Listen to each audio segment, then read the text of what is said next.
बुलाती है मगर जाने का नहीं, बुलाती है मगर जाने का नहीं, ये फार्मेसी है जनाब इधर आने का नहीं। सुटिक्स के टेबलेट और कैप्सूल देखकर मस्त हो जाते हैं हम, सुटिक्स के टेबलेट और कैप्सूल देखकर मस्त हो जाते हैं हम, फार्माकोग्नोसी के क्लासिफिकेशन में आकर अटक जाते हैं हम, मेडिसिनल केमिस्ट्री के स्ट्रक्चर में हम धक्के खा जाते हैं, मेडिसिनल केमिस्ट्री के स्ट्रक्चर में हम धक्के खा जाते हैं, फार्माकोलॉजी के क्लासिफिकेशन की खिचड़ी बनाते हैं हम, फार्माकोलॉजी के क्लासिफिकेशन की खिचड़ी बनाते हैं हम। रातें अधूरी है, सवाल ख्वाब का है, और ख्वाब नशे में है, और नशा अपने प्रोफेशन फार्मेसी का है। हेलो दोस्तों, मैं हूँ वीरेंद्र यादव। हम आज हम पढ़ेंगे history of profession of pharmacy in India. Hello दोस्तों, आप सभी का स्वागत है आपके अपने YouTube channel DRX AV classes में। दोस्तों, कल की क्लास में हम लोग पढ़े थे history of pharmacy in India के बारे में। तो आज की क्लासेस में आगे हिस्ट्री जानेंगे। सबसे पहले दोस्तों, आज सभी को रिक्वेस्ट है कि आप उस वीडियो की जो वीडियो नहीं देखे हैं तो सबसे पहले उस वीडियो को देखकर अपना कंसेप्ट क्लियर कर लीजिए। तो आइए दोस्तों, हम स्टार्ट करते हैं। तो दोस्तों, फार्मेसी की पूरी हिस्ट्री को दो पार्ट में बांटकर हम लोग पढ़ेंगे, जो कि पहला है बिफोर इंडिपेंडेंस यानी भारत के आज़ादी से पहले यानी 19 से पहले, और दूसरा है आफ्टर इंडिपेंडेंस 1947 के बाद। तो दोस्तों, बिफोर इंडिपेंडेंस 1947 से पहले जानेंगे कि फार्मेसी के बारे में क्या क्या स्कोप था पहले। और तो सबसे पहले हमारा टॉपिक है history of pharmacy profession in India, और हम इस टॉपिक को कहानी की तरह पढ़ेंगे दोस्तों, जिससे आप सभी लोगों को अच्छी तरह से समझ में आ जाए। तो सबसे पहले हम पढ़ेंगे बिफोर 1947 यानी आज़ादी से पहले। तो भारत में फार्मेसी की स्थिति क्या थी दोस्तों? तो देखिए, सबसे पहले देखा जाए कि आज़ादी से पहले यानी भारत में जो पहली फार्मास्यूटिकल कंपनी थी वो 1901 में शुरू हुई थी। कहाँ पे ये कंपनी 1901 में शुरू की गई थी, जो कि बंगाल में स्थित है। और फार्मास्यूटिकल कंपनी स्टार्ट किए थे प्रोफेसर PC राय ने। सबसे पहले भारत में फार्मास्यूटिकल कंपनी को स्टार्ट किए थे। इन्होंने अपने कंपनी का स्थापना या नाम भी रखे थे Bengal chemical and pharmaceutical works. उसके बाद भारत में दूसरी कंपनी खोली गई 1903 में, जो कि 2 साल बाद खोली थी। दोस्तों, ये सब बहुत ट्रिकी क्वेश्चन है, आप लोग याद रखे रहिएगा। जो कि दूसरी भारत में कंपनी 1903 में खोली गई थी, जो कि 2 साल बाद खोली गई। तो ये कंपनी प्रोफेसर TK गज्जर ने स्टार्ट किया था। दोस्तों, कौन दूसर की कंपनी खोला था? प्रोफेसर TK गज्जर ने। और कौन सा सन में? 1903 में। और दोस्तों, पहली कंपनी 1901 में खोला गया था, और दूसर की कंपनी 1903 में यानी 2 साल बाद खोला गया था। तो सेकेंड कंपनी जो दोस्तों, ये फार्मास्यूटिकल कंपनी बॉम्बे में स्टार्ट किया गया था। कहाँ पे स्टार्ट किया गया था दोस्तों? बॉम्बे में।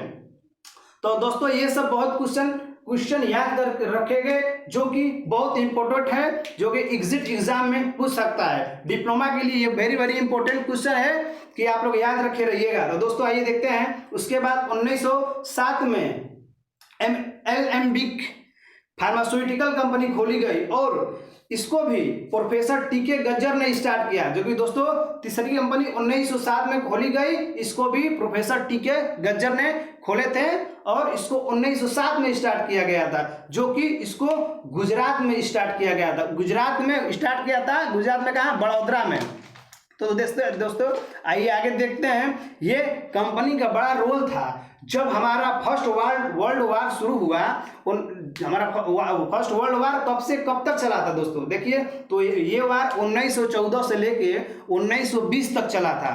तो दोस्तों, इस वर्ल्ड वार के समय में बहुत लोगों की जान चली गई और बहुत लोगों को चोट लगी थी, जिससे हमारी एलेंबिक कंपनी थी जो 1907 में TK गज्जर ने खोला था। वह कंपनी ने बहुत सारा मेडिसिन यानी दवाई की सप्लाई की। यानी आप इस तरह समझे, देखिए कि आप कोई नई दुकान खोलते हैं, यानी आप कोई नई दुकान ओपन करते हैं, और मान लीजिए आप दुकान मास्क और सैनिटाइजर की मास्क और सैनिटाइजर की दुकान खोल दी है और मान लीजिए कि आपकी दुकान चल नहीं रही है तो सपोज करिए तो आपकी वो बिक्री नहीं हो रही है और अचानक से कोरोना वायरस आ जाता है तो बहुत ज़्यादा बिक्री होने लगता है।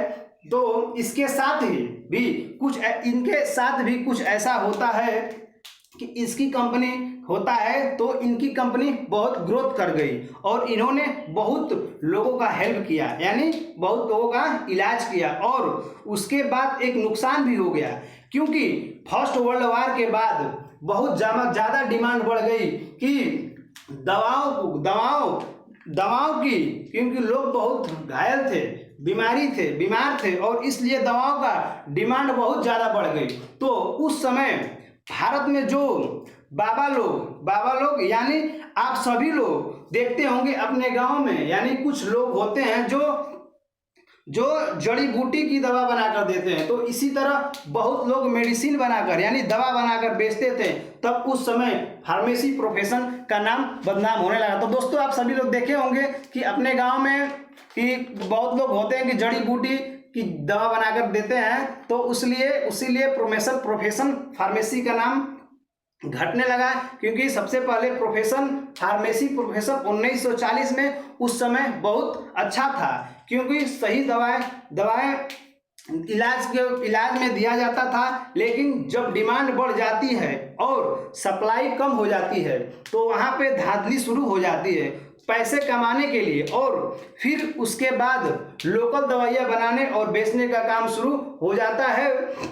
और बहुत से दवाओं ऐसी बना दिए गए कि लोगों की जान चली गई, उस दवाओं को खाकर लोगों की जान चली गई। और उसके बाद उसके बाद दोस्तों यहीं से मेन कहानी शुरू होती है। इस चैप्टर की जो हिस्ट्री है फार्मेसी या प्रोफेशन ऑफ इंडिया की कहानी यहीं से शुरू होती है।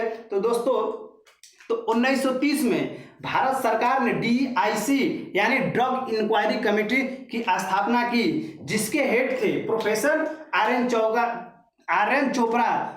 कौन दोस्त इनके प्रोफेसर थे?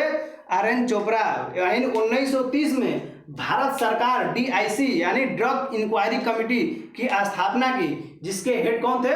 प्रोफेसर RN चोपड़ा यानी रामनाथ चोपड़ा। RN चोपड़ा को हेड बनाया गया और इनसे कहा गया कि आप पूरे देश में स्टडी यानी पढ़ाई करके बताइए कि कौन सा नियम कानून या रूल या रेगुलेशन बनाया जाए कि लोग गलत काम करने से बचे। और पूरे 1 साल पढ़ाई करने के बाद RN चोपड़ा ने पूरे 1 साल पढ़ाई करने के बाद उन्होंने 1931 में RN चोपड़ा ने भारत सरकार के सामने एक सुझाव दिया, यानी भारत सरकार के सामने सुझाव रखा कि वही लोग जो फार्मेसी प्रोफेशन में काम करेंगे जो पढ़े लिखे हैं यानी जो D फार्मा किए हैं, वही लोग इस फार्मेसी को बढ़ावा देंगे। तो बस दोस्तों आज के लिए इतना ही, और इसी तरह नेक्स्ट वीडियो में नेक्स्ट हिस्ट्री को लेकर आएंगे और इसका 2 से 3 क्लास में ख़त्म हो जाएगा। तो दोस्तों आज के लिए इतना ही, और बस बाकी इससे आगे नेक्स्ट वीडियो में मिलते हैं। जय हिंद दोस्तों, और आप सभी लोगों को चैनल को ज़्यादा से ज़्यादा share, subscribe, bell icon press करें ताकि हमारा वीडियो सबसे पहले आप तक पहुँचे। जय हिंद दोस्तों।